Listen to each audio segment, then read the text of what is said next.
මේ ආණ්ඩුවේ මර්ධනේ දැක්කද අර පාර්ලිමේන්තුව ඉස්සරහට ගෙනල්ලා තියෙනවා මේ වතුර ගැන අපිට ගහන්න මේ ආණ්ඩුවේ මර්ධනයට අපි බය නැහැ ගල්ලංගුරු වලින් ගසා කාලා අපේ රටේ මිනිස්සුන්ට ගෑස් නැහැ අපේ රටේ මිනිස්සුන්ගේ දැන් විදුලි බිල වැඩි කරන්න හදනවා මේක පුදුම ආණ්ඩුවක් 130කින් විදුලි බිල අඩු කරන්න ආව ආණ්ඩුව ගල්ලංගුරු වලින් හොරා කාලා බය කොයිතරම්ද කියලා පේනවා මන්තුරු ටිකක් ආවම තිලීට අරගෙනවා අර වතුර ගන්න කියන විදුලියක් නැති වෙයි නැත්තම් ජනතාව වෙනුවෙන් අද ඉන්නවා. ගෑසුත් නැහැ දැන්.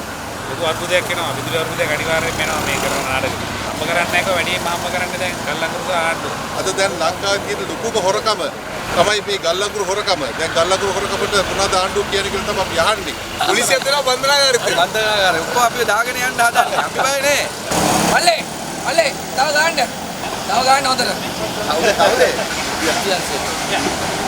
ආණ්ඩුවේ හොරකම දූෂණය වංචාව වෙනුවෙන් කිසිම පියවරක් වුන් ගන්න නැහැ. ගල්ලංගුරු 2022 අවුලේදී ඉස්සලම අපේ මුදල් කමිටුව හරහා තමයි වාර්තාව ලබා දීලා අවුරුද්දකට ඒ ටෙන්ඩර් බෝඩ් එකේ හිටපු කට්ටිය නැවත ටෙන්ඩර් බෝඩ් වල තියන්න එපා කියලා අපි කමිටුව නියෝගයක් දුන්නා. අන්තිමට මොකද උනේ මාව අස් කරා කමිටුවේ සභාපතිකමට. හැබැයි ඊට පස්සේ විගණකාධිපතිවරයා වාර්තාවක් දීලා තියෙනවා කොහොමද මේක කරන්න කියලා. දැන් මේගොල්ලෝ මේවා සම්පූර්ණයෙන්ම පිළිපදින්නේ නැතුව තමයි කරලා තියෙන්නේ.